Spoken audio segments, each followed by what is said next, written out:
محترم جناب میاں ریاض حسین پیرزادہ صاحب جی۔ بسم اللہ الرحمن الرحیم۔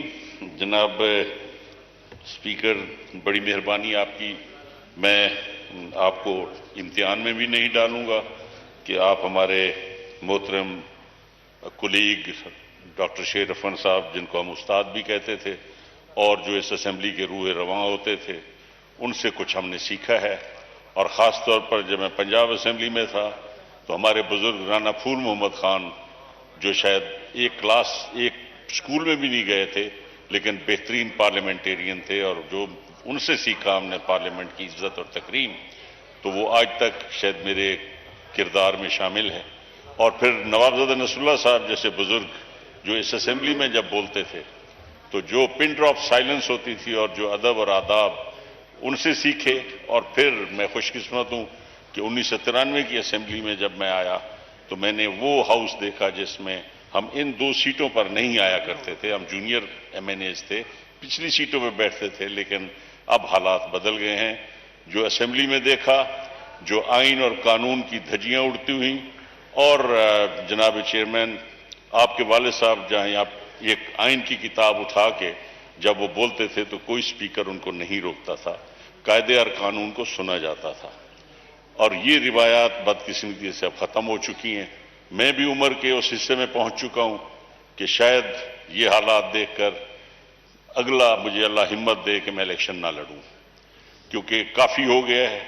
اس ملک میں جو مملکت خداداد پاکستان، جس کا موٹو ہے کہ یہاں پہ قانون کی برتری ہوگی، انصاف ہوگی، اور ابھی ہماری محترمہ شندانہ صاحبہ نے حضرت علی کے کوٹ کیا، ان کا فرمان تھا کہ سچائی اور انصاف 2 ستون ہیں، کافر کی حکومت میں اگر ہوں گے تو وہ چلے گی، اور مسلمان کی حکومت میں اگر یہ اصول نہیں ہوں گے تو نہیں چل سکتی۔ تو جناب اسپیکر، یہاں پہ اب اتنی عمر کے حصے میں آ کے اگر پارلیمنٹ میں اس ڈیبیٹ کروں بجٹ پہ، تو وہ تو مجھے بھی پتا ہے کہ بجٹ کیا ہے اور کیا ہوتا ہے کیا نہیں ہوتا۔ اور 3.5 گھنٹے کی تقریر اگر فنانس منسٹر پہ میں تبصرہ کروں تو وہ بھی 5 منٹ میں نہیں ہو سکتی۔ میں آپ کا صبر کا امتحان نہیں لوں گا، میں کوشش کروں گا کہ آپ کو نہ کہنا پڑے مجھے کہ آپ وائنڈ اپ کریں۔ تو میں انتہائی مختصر، جو ایگریکلچر 80% آبادی ہے، جو پروفیشن ہے، اس میں کوئی ایسی چیز بجٹ میں نظر نہیں آئی۔ کھادیں وہی مہنگی، کوئی ہم اپنا بجٹ میں ذمہ داروں کی ترقی کے لیے کوئی پروسیسنگ پلانٹس، کوئی واٹر مینجمنٹ کوئی نظر نہیں آیا، اور نہ ہی پنجاب گورنمنٹ کی طرف سے ریسرچ سینٹر بند کیے جا رہے ہیں بہاولپور کے۔ تو یہ تو ایگریکلچر ہے، اور سب سے بڑا ہمارا کاٹن اور اس کا کاٹن کا جو ہمارا سینٹر تھا ریسرچ کا کراچی میں، وہ بھی امریکنوں کو دے دیا گیا۔ تو آپ سوچیں کہ جہاں پہ ایگریکلچر کے ساتھ جو ہوتا رہا یا ہو رہا ہے، تو ہم بے بس مخلوق ہیں۔ اور رہی صحیح ایک زمین اور بہاولپور کے صوبے سے تعلق رکھنے والا آدمی کہ سبق دیا جاتا ہے کہ جی ہمارا صوبہ بناؤ، ہمارا پروونس بناؤ، جو پروونس نہیں بن سکتا۔ اس آئین میں اگر متفقہ آئین جس کو کہتے ہیں 2 بہاولپور کے ایم این ایز کے دستخط نہیں ہیں، جناب مخدوم نور محمد ہاشمی اور جناب میاں نظام الدین حیدر صاحب کے، کیونکہ انہوں نے بھٹو صاحب سے صرف ایک ہی مطالبہ کیا تھا کہ آپ آرٹیکل 1 میں انکارپوریٹ کر دیں، جہاں آپ فیڈرل کیپٹل اسلام آباد ڈکلیئر کر رہے ہیں، ڈکلیئر کر دیں کہ آفٹر 100 ایئرز پاکستان کی پارلیمنٹ بہاولپور پہ ڈسکس کرے گی اور صوبہ بنانے کے لیے سوچے گی۔ تو جب آئین میں آرٹیکل 1 میں ہے ہی نہیں تو اس پہ یہ نمبر بنانے کے ہم صوبے بنا دیں گے، تو اب آپ فاٹا کو صوبہ بنا دیتے نا۔ اگر اس آئین میں آپ کے اختیار تھا تو فاٹا تو سب سے زیادہ صوبہ مانگ رہا تھا، اور آپ بنا سکتے تھے اگر اس آئین میں گنجائش تھی۔ اس آئین میں گنجائش ہی نہیں ہے جب صوبوں کی آلٹریشن ہے۔ آپ ڈیرہ اسماعیل خان کو پنجاب سے ملا دیں، بہاولپور کو سندھ میں ملا دیں، جیسے فاٹا کو آپ نے ملا دیا فرنٹیئر میں۔ تو یہ آئینی تقاضے کو جب پورے ہی نہیں ہیں تو یہ فراڈ کیا صوبوں والا۔ تو میں کیونکہ مجھے غلط فہمی ہے، اور میں پچھلی صدی کے آدمی اور پچھلی صدی کے پارلیمنٹیرینز کو پڑھتا رہا، اور پنجاب اسمبلی میں جب آیا تو میں اس وقت جو پنجاب سے 1935 کے بعد میں جب لائبریری میں جا کے پڑھتا تھا تقریریں کہ پارلیمنٹ میں پہلے پارٹیشن سے کیا تھا، تو رو پہوب سنگھ جیسے اسپیکر جو اس وقت پنجاب اسمبلی میں ہوتے تھے، جن سے پتہ چلتا تھا کہ کیا حالات تھے پنجاب میں اور کیسے پاکستان کی تحریکیں بڑھ رہی تھیں، تو آج تو نہ کوئی لائبریری میں جاتا ہے اسپیکر صاحب، اور نہ ہی جا کے کوئی پوچھتا ہے، نہ قانون اور نہ قاعدہ اور قانون اس ایوان کا، نہ ہی پتہ ہے کہ اسپیکر کو کیسے اوبے کیا جاتا ہے، اور نہ ہی پتہ ہے کہ میرے ٹائم کی جب پابندی ہوتی ہے تو اسپیکر کی آواز جو ہے وہ بھاری ہوتی ہے، اس کو آپ کو تعمیل کرنی ہوتی ہے۔ تو مجھے یہ غلط فہمی ہے، بڑے بزرگوں کے ساتھ رہے اور کردار سچائی اور انصاف، اور کربلا پڑھا، کربلا سوچتا ہوں، کربلا پہ عمل کرتا ہوں۔ جس نے کربلا نہیں پڑھی اور کربلا نہیں سوچا وہ انسان نہیں ہے۔ وہ درباری نشین تو ہو سکتا ہے، درباروں کا پیروکار تو ہو سکتا ہے، خوشامدی ہو سکتا ہے، کتابیں مار سکتا ہے اٹھ کے۔ کیا بات کہی اسپیکر صاحب، افسوس ہوتا ہے کہ جب پاکستان کا افواج پاکستان کا ISPR کا جنرل کہے کہ فوج سیاست میں دخل نہیں دیتی، اور جب نیشنل اسمبلی کا اسپیکر کہے کہ میں نے کسی وزیر کو نہیں دیکھا شور مچاتے ہوئے نہ کتابیں مارتے ہوئے، جنرل اسپیکر شرم سے سر جھک جاتا ہے، اور فیصلہ کیا ہے کہ انشاءاللہ اللہ مجھے ہمت دے، میں صرف نواز شریف صاحب کا ساتھ دینے کے لیے اس وقت سیاست میں ہوں۔ میں چھوڑ دیتا سیاست، میں ریزائن کر جاتا، لیکن لوگ سمجھیں گے کہ ان کا لیڈر باہر ہے، یہ بھاگ گیا۔ مجھے اللہ ہمت دے کہ میں قبر میں جانے تک مسلم لیگ میں ہی رہوں اور مسلم لیگ کے نواز شریف صاحب کے ساتھ رہوں۔ کردار سب سے بڑی چیز ہے، دربار نہیں۔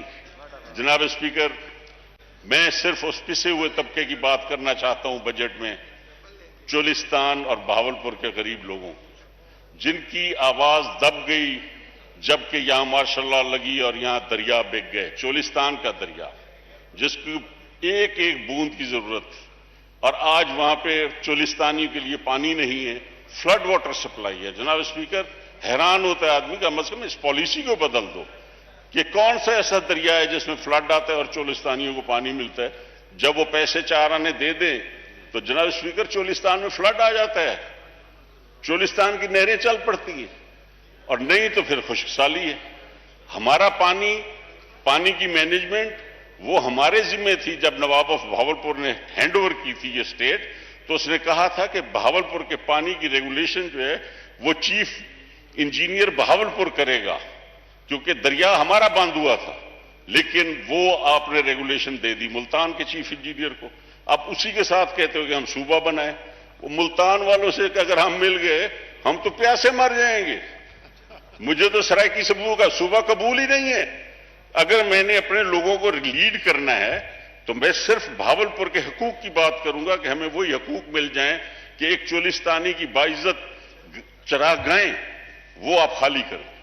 اگر حکومت کے ایک بڑا ادارہ جس کا مقدس ادارہ نام لے تو کل باہر جا کے گولی لگ جائے گی۔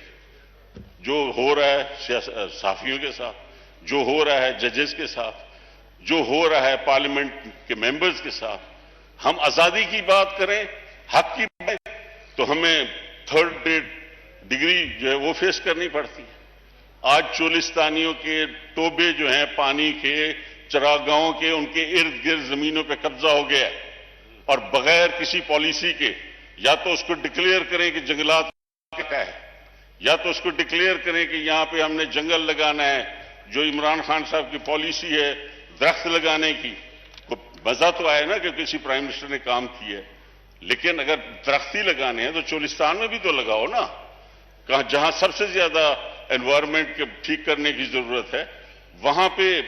اب ہاؤسنگ سکیمیں اگر بنتی ہیں تو وہ بھی چولستان کی زمین ڈیفنس ہاؤسنگ سوسائٹی کے لیے، اور پھر بہاولپور کے آدھے علاقے میں پابندی لگ گئی ہے کہ ڈیفنس ہاؤسنگ سوسائٹی بن رہی ہے، لہذا آپ زمین نہ خرید سکتے ہیں نہ بیچ سکتے ہیں اور 4 دیواری بھی نہیں بنا سکتے۔ جناب اسپیکر، مجھے فون آیا گجرانوالہ سے کہ ہم جی آپ کو دعوت دیتے ہیں کہ گجرانوالہ سے آپ الیکشن لڑیں، جب پچھلی سپیچ میں نے کی تو میں نے کہا آپ کے اتنے معتبر MNAs ہیں، وہ کہتے ہیں جناب ہماری زمینیں جو 2-2 کروڑ کا ایک ایکڑ ہے گجرانوالہ کے ساتھ، وہ ڈیفینس ہاؤسنگ لے رہی ہے اور ہمیں 2-2 لاکھ روپیہ مل رہا ہے. تو آپ کم از کم بات تو کرتے ہو، تو ہماری یہ بات کوئی نہیں کر رہا. تو جناب یہ زمینوں کے قبضے بڑے اداروں سے چھڑوائیں، ہماری چراگاہیں جو ہیں بحال کریں چولستانیوں کی، چولستانیوں کا پانی کا حصہ دیں، چولستانیوں کو اپنا حقوق جو ہے وہ بیچارے ان کا. تو یہ حالت ہے جناب کہ اس کا حلقے بندی بھی ایسے کی گئی ہے کہ جو صرف حکومت کے الاپیں گے، جو ان کے حاشیہ بردار ہوں گے، ان کو ووٹ دلوانے کے لیے چولستان کا ایک حلقہ بنایا جاتا ہے، اور اسی علاقے میں جو لوگ 40% ووٹ اپنے چکوک میں نہیں لے سکتے، 80% ووٹ چولستان کا ان کو مل جاتا ہے. تو یہ الیکشن کا اگر یہی پروسیس رہے اور ہر الیکشن میں اگر یہ ہو دھاندلی کہ جناب افسران جو ہیں 30-30 لاکھ روپیہ لے کے اور ہمارے نیچے ایم پی ایس کو ڈراتے پھر رہے ہیں اور لوگوں کو تنگ کریں، زمین ان کے لیے تنگ کریں اور ہمیں ہرانے کے لیے، جناب اسپیکر ہمارے رولز ہیں. میں چولستان کا صرف اس لیے نہیں کر رہا کہ میں نے وہاں، میرا وہ حلقہ بھی نہیں ہے، میرا اس سے میری روح ہے، میری روحانیت ہے، میرے بزرگوں کے دربار، ہم وہاں پہ لوگ ہمیں پیر بھی کہتے ہیں، ہماری عزت کرتے ہیں. میرے بزرگوں کا وہ شادیوں میں جو سیرا گایا جاتا ہے، ساڑھے بیڑے آیا پیر مراد، وہ میرے بزرگ تھے. لوگ عبادت سمجھتے ہیں ان کا ذکر کر کے. تو جب میں اس روح کی بات نہیں کروں گا، اپنے جسم کی اس روح کی بات نہیں کروں گا جس دھرتی سے میں نے جنم لیا ہے، اور اس دھرتی پہ قابض ہو جائیں وہ ادارے جو پاکستان کا سب سے ادارہ، مجھے غلط فہمی ہے کہ پارلیمنٹ جو ہے یہ سب سے سینئر ترین ادارہ ہے، ریگولیٹ کرتا ہے جو سب اداروں کو، سپریم کورٹ کو، آرمڈ فورسز کو، اور اس کا ممبر اگر بات اپنے علاقے کی کرے تو اس پہ کمیٹیاں بیٹھتی ہیں کہ پرچہ درج کرو.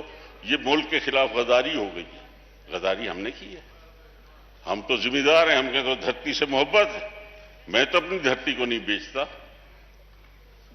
آپ اگر جنگوں کے فیصلے کرتے ہیں، کسی سیاستدان نے پاکستان کی جنگ کا فیصلہ نہیں کیا، کسی پاکستان نے کوئی تنظیم دہشت گرد کی نہیں بنائی، کسی سیاستدان نے آج تک. ابھی آپ باقیوں کے گوشوارے آنے دیں، جیسے عباسی صاحب نے کہا کہ بیوروکریسی کے اور آرمڈ فورسز کے جنرلز کے، ان کے آپ گوشوارے منگائیں.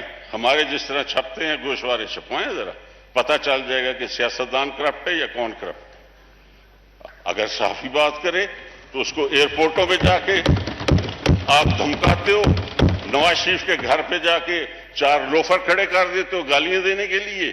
تو جناب اسپیکر، کاش اس اللہ کے رب العزت کے بڑے ناموں کے نیچے میں دعا کرتا ہوں کہ اللہ کرے ان بینچوں میں بیٹھنے والے میں کبھی اگر اپنے ذات کے لیے، اس ادارے کے لیے سوچ لیا، تو پھر یہ لوگ جو ایئرپورٹوں پہ اور سیاستدانوں پہ سیاہیاں پھینکنی اور احسن اقبال پہ گولیاں چلوانی، یہ پھر نہیں کر سکیں گے. ان کو اگر حساب آ گیا اور عوام میری وارث اگر بن گئی اور انہوں نے دیکھا کہ میرے نمائندے کے ساتھ یہ حشر ہو رہا ہے، تو پھر یہ کبھی یہ نہیں چلے گا. میں آپ کا دیکھ رہا ہوں جناب اسپیکر، میں آپ کا امتحان نہیں لینا چاہتا، آپ ہمارے استاد کے بیٹے ہیں. تو میں اسی پہ ختم کرتا ہوں جناب اسپیکر، وائنڈ اپ کرتا ہوں کہ پاکستان کے سیاستدانوں کو اللہ کرے یہ عزت دے کہ کوئی میثاق جمہوریت بنائیں، اس ادارے کو تکریم دیں، اس کو عزت دیں، اس کی باقی ادارے جو ہیں ان کو ان کے پابند کریں. بڑی مہربانی، شکریہ. تھینک یو جی پیرزادہ صاحب. جی جناب محترم فیض اللہ خان کموکر صاحب جی.